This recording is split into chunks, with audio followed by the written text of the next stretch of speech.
അറിയാമോ എന്ന് ചോദിച്ചു. ഞാൻ പറഞ്ഞു എനിക്ക് അറിഞ്ഞൂടാന്ന്. അതിന് എന്നെ ഈ സോഷ്യൽ മീഡിയ മുഴുവൻ എടുത്തിട്ട് സത്യത്തിൽ വേടനെ അറിയാതെ ആയിരുന്നോ അന്ന് പറഞ്ഞത്, അതോ ഒരു തെറ്റിദ്ധാരണയാണോ?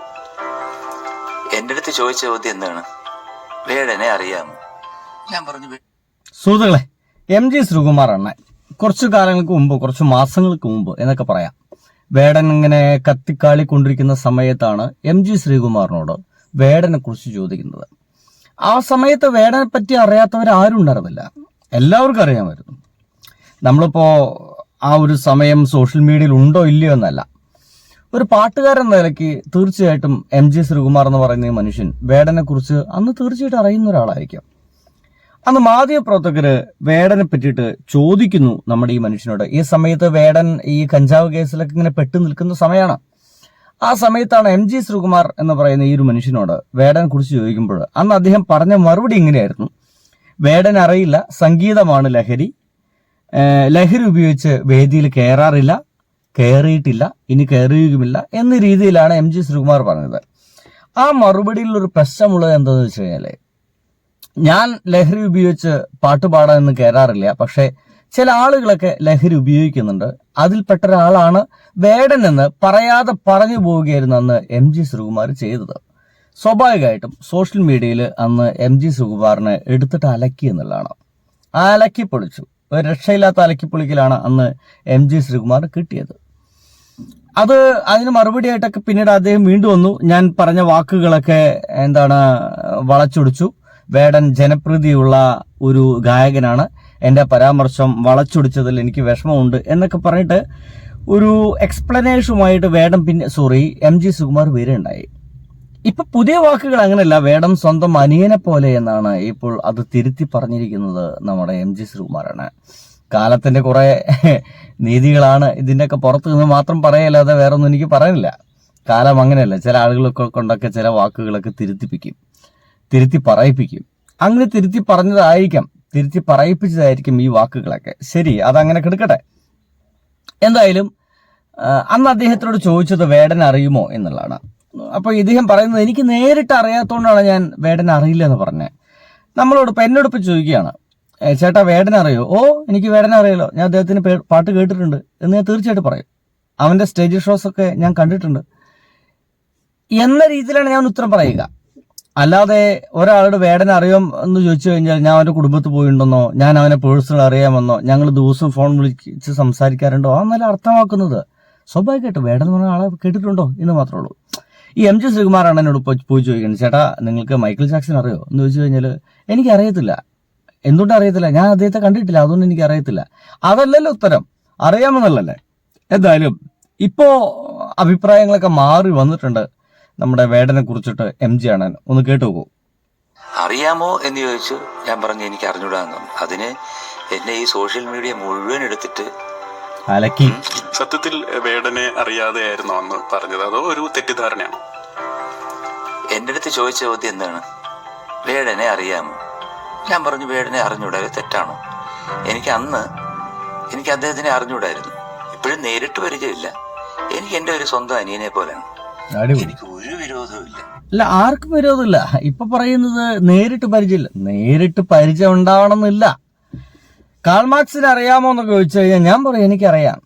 നേരിട്ട് പരിചയമില്ലെങ്കിൽ എനിക്കറിയാം, ഞാൻ അദ്ദേഹത്തിന്റെ പുസ്തകം വായിച്ചിട്ടുണ്ടോ അല്ലയോ, അങ്ങനെയല്ല നമ്മൾ ഉത്തരം പറയുക. പക്ഷെ ഇദ്ദേഹം അന്ന് പറഞ്ഞ വാക്കുകൾ അങ്ങനെയല്ലായിരുന്നു. തെറ്റുണ്ട് അണ്ണാ. ഇദ്ദേഹം അന്ന് പറഞ്ഞ രീതികൾ എന്ന് വെച്ച് കഴിഞ്ഞാൽ, ഞാൻ സംഗീതത്തിൽ ലഹരി കണ്ടെത്തുന്നവനാണ്, മറ്റു ലഹരികളൊന്നും ഞാൻ ഉപയോഗിക്കാറില്ല എന്നതിന്റെ അർത്ഥം വേടൻ ലഹരി ഉപയോഗിച്ച് പാട്ട് പാടുന്നു എന്ന് തന്നെയാണ്. എന്തായാലും കേട്ടോക്ക. കാരണം അദ്ദേഹം പാടുന്ന ജോണർ വേറെയാണ്, അതിന്റെ ഒരു കമ്പാരിസന്റെ ആവശ്യമേ ഇല്ല. അറിയാമോ എന്ന് ചോദിച്ചു. ഞാൻ പറഞ്ഞു എനിക്ക് അറിഞ്ഞൂടാന്ന്. അതിന് എന്നെ ഈ സോഷ്യൽ മീഡിയ മുഴുവൻ എടുത്തിട്ട് ഒരുപാട് പ്രശ്നങ്ങൾ ഉണ്ടാക്കി. സത്യസന്ധമായിട്ട് ഞാൻ പറഞ്ഞതാണ്. എന്റെ അടുത്ത് ചോദിച്ചു അറിയാമോ എന്ന് ചോദിച്ചു, എനിക്ക് അറിഞ്ഞൂടാ എന്ന് ഞാൻ പറഞ്ഞു. അതിനുശേഷമാണ് ഞാൻ പിന്നെ അദ്ദേഹത്തിന്റെ റാപ്പ് സോങ്സും ബാക്കിയെല്ലാം കേട്ടു. ഗംഭീരമായിട്ടുണ്ട്, നന്നായിട്ടുണ്ട്. ഇപ്പോഴും അദ്ദേഹത്തിനെ പേഴ്സണലായിട്ട് എനിക്ക് അറിഞ്ഞൂടാ, അദ്ദേഹത്തിന്റെ പാട്ടുകൾ കേൾക്കാറുണ്ട്. അദ്ദേഹം ജനപ്രീതി നേടിയ ഒരു ഗായകനാണ്, എന്റെ ഒരു സ്വന്തം അനിയനെ പോലെയാണ്. എന്റെ വേറെ പാട്ട്, ഇത് അത് വേറൊരു റാപ്പ് മ്യൂസിക്കാണ്. ഞാൻ പാടുന്നത് മലയാള സംഗീതമാണ്. പല കമ്പാരിസൺസും വരും. അങ്ങനെ കമ്പയർ ചെയ്യേ വേണ്ട. നിങ്ങൾ അവരുടെ പാട്ടിനും പോകും, എന്റെ പാട്ടിനും വരും.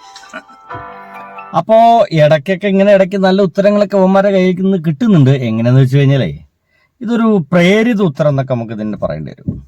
എന്തുകൊണ്ടാന്ന് വെച്ച് കഴിഞ്ഞാല് ഈ സമയത്ത് വേടൻ സപ്പോർട്ട് ചെയ്യാതെ വയ്യ എന്നുള്ളതാണ്. ഇതിനൊപ്പം തന്നെ എനിക്ക് ഭയങ്കര സന്തോഷം തോന്നിയ ഒരു വീഡിയോ കൂടി കാണിച്ചു തരാതെ ഞാൻ ഈ വീഡിയോ അവസാനിപ്പിക്കില്ല. കാരണം വേടനും നമ്മുടെ മധുച്ചേട്ടനും കൂടിയിട്ടൊരു പാട്ട് പാടിയിട്ടുണ്ട്. നിങ്ങളതൊന്ന് കേട്ടോക്കെ. ഞാൻ പണി റെഡിയാവും. അത് പിന്നെ റെഡിയാവും, ഉറപ്പല്ലേ? വാവ്. മറുതിരതുള്ളും ചെറുകരയോളം മറുകരയോളം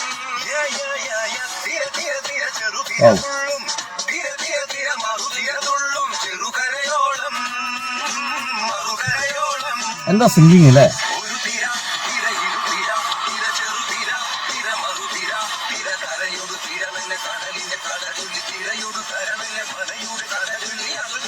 വാവ്. ഇത് റാപ്പാണോ?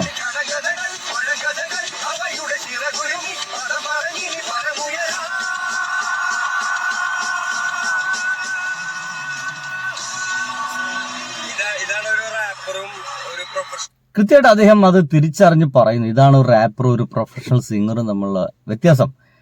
ലെവനാ എന്ന് പറയുന്ന ഹമ്മിങ് അവിടെ നിർത്തി. വേടൻ പിന്നാണ്ട് പോകാൻ പറ്റുന്നില്ല. പക്ഷെ മധു എന്ന് പറയുന്ന മനുഷ്യൻ പോക്കറ്റിൽ കൈയിട്ടുകൊണ്ട് ഹരിവരാസനം പാടുന്നത് എങ്ങനെയാ? ചിങ്ങാതെ അതിന്റെ അപ്പുറത്തേക്ക് പോകും.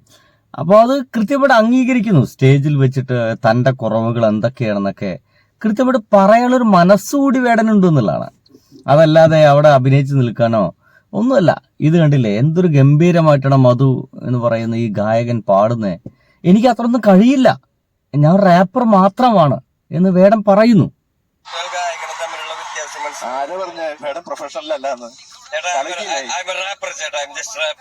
എനിക്കും വേടനെ പോലെ റാപ്പ് ചെയ്താൽ കൊള്ളാന്നില്ല ആഗ്രഹമുണ്ട്. എന്നെ പഠിപ്പിക്കോ?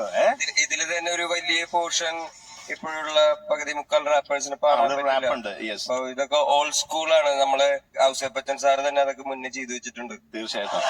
അതെ. അപ്പൊ അതൊന്നും നമ്മൾ അങ്ങോട്ട് പോകേണ്ട ആവശ്യമില്ല. അപ്പൊ ഇവരുടെയൊക്കെ ബ്ലെസ്സിങ് ഉള്ളത് കൊണ്ടാണ് നമ്മൾ ഇങ്ങനെ തന്നെ നിലനിൽക്കുന്നത്. ഇവരുടെയൊക്കെ പാട്ടുകൾ കേട്ടുകൊണ്ടാണ് നമുക്ക് ഇപ്പൊ നല്ല സംഗീതങ്ങൾ ഉണ്ടാക്കാനും കേൾക്കാനും ഒക്കെ പറ്റുന്നത്. കണ്ടില്ലേ, ഒരു പ്രശ്നമില്ലാതെ തന്റെ തൊണ്ടു മുമ്പിലുള്ള ഔസപ്പച്ചനൊക്കെ പരാമർശിച്ചുകൊണ്ട് അവരൊക്കെ റാപ്പ് ഉണ്ടാക്കി വെച്ചിട്ടുണ്ടല്ലോ. ഈ ഒരു പോർഷനൊക്കെ അസല് റാപ്പാണ് എന്നൊക്കെ പറഞ്ഞ് സന്തോഷിപ്പിച്ച് മുന്നോട്ട് പോകാൻ കഴിയുന്നു എന്നുള്ളതാണ്. പഴയ പാട്ടുകാരും പുതിയ പാട്ടുകാരും എന്തായിക്കോട്ടെ, ഇതൊക്കെ ഒരു ചേർന്നുള്ള സിംഗിങ് വേണം. ഈ പാട്ടിന്റെ ഇടയിൽ ജാതി മതം കള്ളുടിയനല്ല ഇത്തരം വർത്തമാനങ്ങളൊക്കെ മാറ്റി നിർത്തിയാൽ തന്നെ സംഗീതം അതിന്റെ വഴിക്ക് ഭംഗിയായിട്ട് പോകുന്നുള്ളതാണ്. എന്തായാലും അടിപൊളി. ബൈ.